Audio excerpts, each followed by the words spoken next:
Et effectivement, c'est parti pour cette quatrième manche de ce script de la team Azerutopia contre la team NSR. La team Azerutopia au first pick dans cette phase de draft qui est lancée. Pick Big Bang qui va être choisi. Alors, on a à nouveau les Argus Ramiu qui vont être ban apparemment. Est-ce que ça veut first pick Mimiki pour les Azeri? On va voir la réponse dans quelques instants. Peut-être qu'ils jouent en vrai. Bah, je sais que Rizou parce qu'ils peuvent le sortir. Est-ce qu'ils ont envie? Est-ce qu'ils ont pas envie de saturer autre chose à la place? Non. Apparemment. Le problème de Mikyu, c'est pas nécessairement de toujours est-ce que tu le joues, c'est aussi est-ce que tu veux pas l'annuler pour ton adversaire. Ah, et c'est ça aussi, hein. Voilà, pareil, hein. On voit Jean-Mi là autant joué que Yenako finalement, j'ai l'impression. C'est même pire puisqu'il a un multi-exp sur son Mimiki à l'aide. Ah, support jusqu'au bout, même en Ouais. DPS.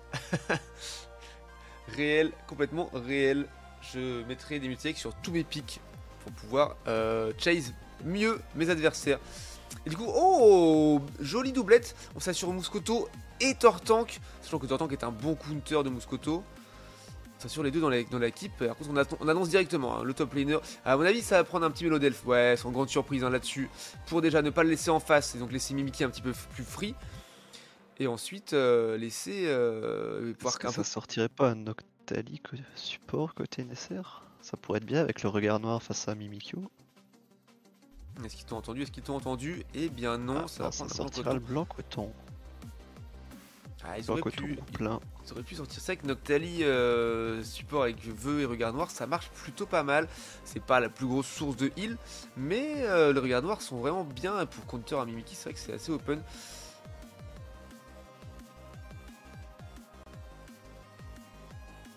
D'ailleurs, on va prendre On va aller chercher le Lucario Ronflex. Ah, le Cario pas mal. Hein. Hein. Pas d'autres grands choix face au Mouscoto. En low class face à Mouscoto, ça peut le faire. Hein. Après, on a low class Mélodelf face à Blancoto Mouscoto. Blancoto Mouscoto, c'est très fort. Hein. Moi, j'aime beaucoup ça. C'est à voir. C'est à voir. Et le petit Muplodocus. Ouais, ce que j'allais dire, Muplo pourrait être joué. Et du coup, oula, qu'est-ce qu'ils font? Qu'est-ce qu'ils nous ont cuisiné là? On a Muplodocus Jungle. Attends, je ne vais rien dire de plus. Les strats secrètes. Possiblement une strat secrète. Les strats secrètes. Tiens. Alors, gardons-nous de tout cela. Dans ce cas-là, nous ne dirons rien et nous allons juste observer et apprécier le C'est vrai que ça réduit les cibles possibles pour Passid, étant donné que on peut s'attendre à des Lyphéon en jungle, ce genre de pic là où les Mimikyu sont assez forts contre parce qu'ils peuvent les one-shot. Mais ici, il n'y a que sur Yenako Starchild que Passid pourra se lancer. Ouais, il y a toujours Mouscoto à la limite, mais bon, faut faire attention que Mouscoto soit pas pixel hein, sur les engage, alors pas sur la scène full screen. Parce que si le Mouscoto est pixel... Attendez, je suis perdu là, hop. Si le Mouscoto est pixel, qu'il attend bien les bons moments pour le catch, et ce qui est très probablement le cas de Atem, hein, la pixelitude, eh ben, ça va être un petit peu technique dans ce cas-là. Là, ça va se jouer à est-ce que les Azeri réussissent à catch les NSR, et sinon ils perdront la bataille du poke. Ouais, complètement. Après, je pense que ce sera un Lucario vitesse extrême charge os pour rester bien mobile et éviter de se faire catch par ce Mouscoto également. On verra ça dans quelques instants de toute façon. Et du coup, c'est un Givrali botlane pour ZV, d'accord. Après, c'est fine, hein, évolution early. Alors qu'on a un Gouplin en face qui a ses spells très tard. C'est pas trop mal, hein, la draft bot est pas dégueulasse. En théorie, botlane a l'avantage des Azeri. Pour l'instant. On voit déjà Givrali qui évolue. Ouais, c'est ça, c'est pour ça que je vais regarder un petit peu. Alors que, et il y a déjà un KO qui a été pris, un premier sang qui est tombé sur Jean-Mi là. Rizou qui se trouve un petit peu seul en 1v2. Pas de buff rouge hein, pour Starchild là. Oh dommage, il peut pas y aller. Oh, il a mis des bottes à tête. Il est force à reculer hein, et peut-être essayer de pouvoir avoir le contest ici. On va le mettre dans le buisson, bien sûr, pour essayer de le récupérer. Ça faut qu'il veut pas y aller pour l'instant. Ouais, joli ça. Pas mal, le point météore pour récupérer ce last hit tranquillement. Alors que tandis que sur la botlane, on aura pris un petit KO pour Kanto sur ce... Oh merde, j'ai fait une bêtise. Je peux plus bouger ma caméra des Pokémon, c'est compliqué.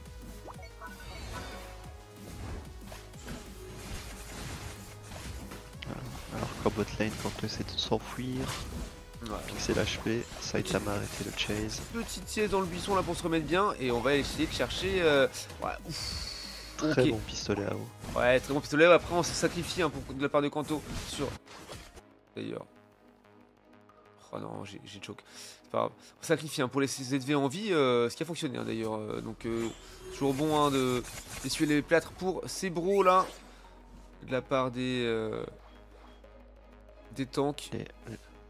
Les NSR en bot lane qui reprennent un peu d'XP, reviennent even. On a les bis qui vont spawner au mid. Ouais, tout à fait. Jean-Mi qui est déjà bien positionné, ZZ Facile qui est là également. Ça va pas mal. sûrement jouer la tornade côté Yanako, il joue déflagration en premier spell. Ah, déflagration dans ce flash, Après, probablement. face à Mimikyu, ça se tient. Ouais, Tant pour qu'il a pas mis la marque, de ça peut le tenir à de distance. soutien. Clairement, et ça peut scout, hein, ça peut scout des buissons, donc c'est vrai que c'est pratique dans ce sens-là aussi. On va pas se mentir. Alors qu'il y a un trade qui s'est vécu sur la top lane pour l'instant. On voit Atem qui plonge dans Ouais, le tas. Thème qui fait Lucario, des très bons Givrali. trades. Il va chercher le Paperman et triplé. plus de score. Il va essayer. Alors que Jean-Mi n'a pas encore son site, donc pas de gravité pour l'instant. Plus compliqué. Il laisse la base à 1. Oh les grosses maths! Oh les grosses maths, on adore ça! Les grosses maths, on adore ça, c'est légendaire. Chère étoile. Ils ont peut-être beaucoup de muscles, mais ils ont aussi du cerveau. Ah oui, contrairement à moi qui ne sais même pas compter. En plus, on l'aura vu ce week-end, dimanche matin, avant la petite finale. Je n'ai pas non plus de muscles finalement. Que là, côté Azeri, ça engage direct. Gros engage là-dessus. Ouais, Jean-Mi légendaire. Là, Smite. D'ailleurs, c'est pas Jean-Mi, c'est Starchild, je raconte n'importe quoi. Je lui ai bloqué dans le pied, c'est Jean-Mi. Dans le G, j'ai de la récupération des. Attendez. Ok, c'est bon, ça y est, je peux faire mes trades à bouger la caméra. Le jeu est bugué même dans le cast, hein, même dans le mode spectateur, le jeu bug, c'est incroyable. Et du coup, gros push, hein, des Neo c'est très raid là sur la bot lane, c'est fine, on fait les grosses maths encore. Et non, alors, on fait tellement les maths que quand on a 12 points, on va pas les scores. Si Thomas veut mettre ses 30 points, je préfère faire une invade là. Je pense qu'ils veulent deny le plus possible d'XP côté face aux Azeri. Parce qu'ils ont vu que les Azeri reviennent très bien via les catch-up, plus l'XP qu'ils leur donnaient souvent via les lanes.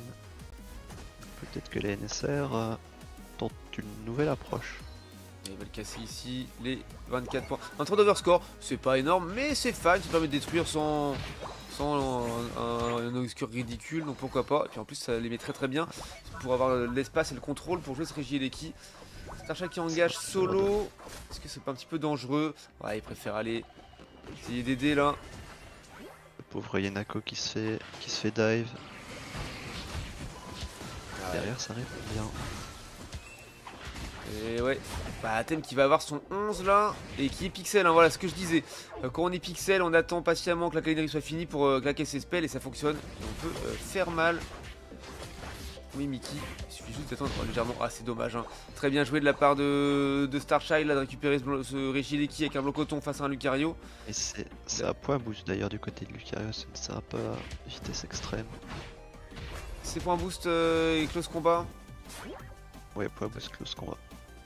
J'ai pas pris le temps de regarder ça. Il va le défendre tout seul. Puni Rizu, t'as pas eu de la petite, t'es puni, tu défends tout seul. Alors qu'on a un Athème qui a envie d'y aller. Et ouais, ça va le rentrer. Ou alors peut-être, oh le flash pour ne pas le laisser rentrer. Attention à la calinerie, hein. Calinerie qui nous rend imbloquable. Mais oh ouais, ZMT qui arrive en légende.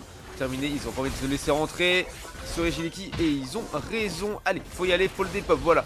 Sécurisé déjà, maintenant on peut faire le trade sur les adversaires, être un peu plus mobile et se déplacer. On va récupérer, oh c'est très bon ça pour ZV de récupérer un KO sur Nepuneo. Shutdown là, je sais pas s'il avait pris beaucoup de kills très déjà. Bon, là-dessus. Il était en...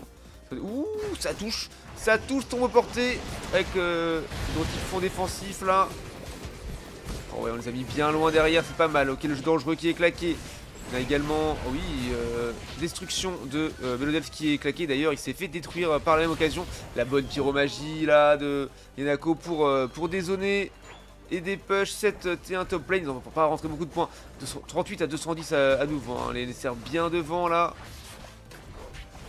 Encore une fois, les Azeri qui brillent par leur fight à 5, mais cette game-ci, les NSR reviennent toujours à temps pour transformer ce fight 2v5 en minimum 3v5, puis 5v5 avec la durée.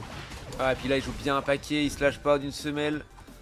Ah, on a juste Inako qui est derrière. Ouais, c'est ça, Inako, pardon, qui est derrière. On va prendre un petit peu la jungle, à se mettre bien. Darkchild et Neptune se sont mariés. Ils ne se lâchent pas d'une semelle. Ah, c'est Tama qui est toujours pas loin derrière. Ils prennent déjà les positions, hein. Les très bonnes positions là pour essayer de jouer sur Reggie et Leki. C'est peut-être un Lucario pour tenter de smite, mais en 1v4 ça va être compliqué. Alors qu'on a un Atem sur la bot qui se fait mettre à mal et gros scoring qui va claquer, hein, sur la bot. Enfin les grosses matchs j'imagine. Voilà, j'ai récupéré ce Reggie et Leki bien sûr. Tant grande surprise. Attention. C'est l'XP qui récupère, hein, attention à Atem Spushbot. Atem qui était 13 et qui a pris un très gros cooldown du coup, hein, de respawn. Et du coup on peut se permettre de faire du scoring à nouveau ici. Alors que Rezu, eh bien s'il n'y a pas Atem pour faire beaucoup de contrôle de full et pour push sur un Lucario, il a réussi à tenir en 1v4 pour l'instant. Ah, malheureusement là les NSR qui poussent un peu trop leur avantage et derrière ils permettent un trait sur ce Mimikyu. Et ouais, ils concèdent des shutdowns avec leur KO à des mauvais moments, bad timing. Heureusement Yanako sera de retour pour les 2 minutes et joue ce fight final. Légèrement late, mais il est déjà de retour, il va bumper et on va pouvoir y aller. Donc une petite cavalerie qui part sur Neptuneo. Attention, faut être pixel. Ok, regardez tout à la fois. Très bon catch ici sur Kanto de la part de Atami Saitama, très bon surf. Ouais, bah en même temps, deux top laners, enfin 2 picks qui peuvent le top lane, qui offrent beaucoup de contrôle tous les deux. Et bah si on combine les deux en même temps, et bah ça peut faire très mal. Un petit jeu dangereux qui est parti sur le Tortank Saitama, j'ai l'impression. Ouais, tout à fait. Il va falloir un gros pull, hein, d'un Mimikyu pour pouvoir engloutir tout un Tortank quand même. Ça s'échange les ressources, mais pour le moment toujours statu quo. On a eu 3 ultis utilisés côté NSR, 2 seulement côté Azeri.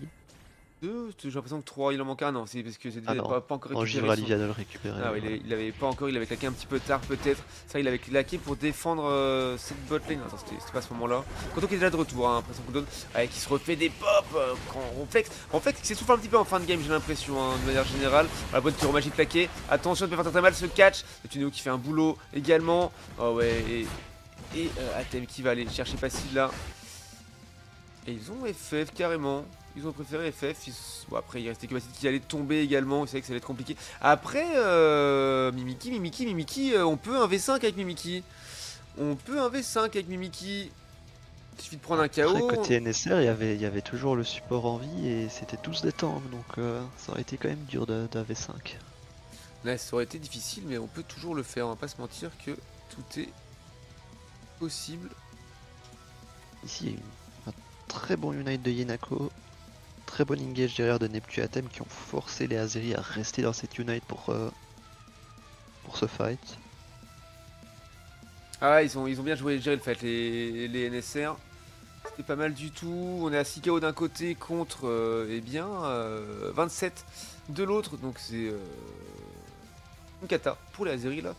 Du simple au plus que quadruple. Alors très bonne game de la part des Neo Sentry Raid. Alors, ça revient sur un 2-2. Et oui, exactement.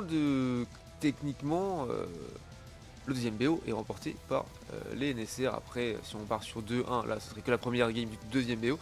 Mais peu importe, 2-2, c'est déjà tout à fait honorable pour les deux équipes. Et ouais, un GG, hein, aux deux équipes, bien sûr. Et Atem dégaine la game, hein, avec son Mouscoto, 73k en légende 10k, 10 kills, 4 assists.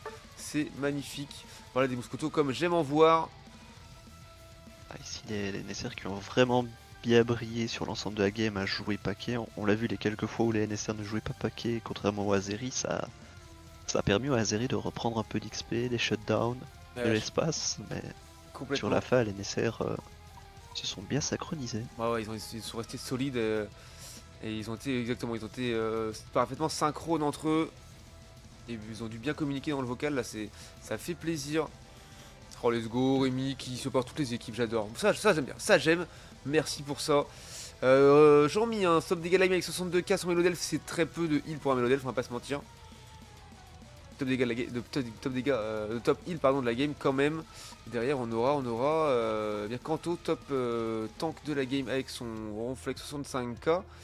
Et on voit qu'ils ont Côté DSR, il n'y a pas eu beaucoup de ils ont tanking. pas pris beaucoup de dégâts. Bah après c'est qu'il n'y en a pas eu beaucoup hein, côté Azeri, 13k pour Kanto, 11 pour Jean-Mi, 37 pour le jungler et le top laner, c'est peu, ils ont élevé 57k, c'est pas énorme du tout. En tout cas GG quand même aux deux équipes, rendez-vous en 5ème manche, let's go.